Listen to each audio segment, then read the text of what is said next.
ইমান সোনকালে যে 2 বছৰ পাৰ হৈ গ'ল সঁচাকৈ গমেই নাপালোঁ। আজি ল'ৰাৰ দ্বিতীয়টো জন্মদিন। সি যিমান ডাঙৰ হৈ আহিছে মোৰ দেখোন দুখটোহে বাঢ়িছে। যিমান ডাঙৰ হৈ যাব সেই সৰু সৰু মৰম লগা থুনুক থানাকৈ দৌৰি ফুৰা সেই ল'ৰাটো নাইকিয়া হৈ যাব।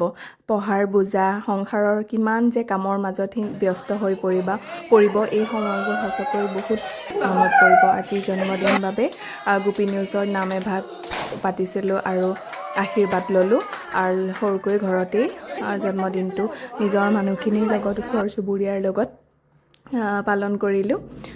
মুহূৰ্তবোৰ ধৰি ৰাখিছিলোঁ।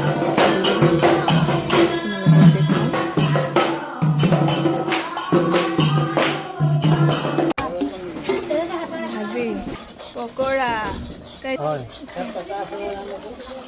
মটন এইটো ব্ৰইলাৰ চিকেন আৰু এয়া কি মুড়ি ঘণ্টা নেকি? পটল ফ্ৰাই।